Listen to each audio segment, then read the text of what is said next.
Hey everyone, in this quick video, I am going to show you how to connect Stripe to your Kick account. And yes, this method is working in 2025.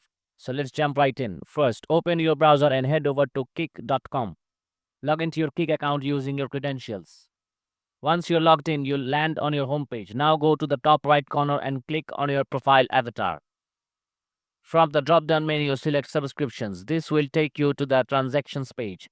Here, tap on payment methods. Now you'll see an option to add a new card. Click on that and a box will appear labeled Add a payment method. Enter your card number, expiration date, and the CVC, the 3-digit code on the back of your card. Also back and make sure to select your country. Once all the details are filled in, hit save. And that is it. You have successfully added a payment method to Kick using Stripe. If this video helped you out, don't forget to like and subscribe for more tech tutorials. I will see you in the next one as always.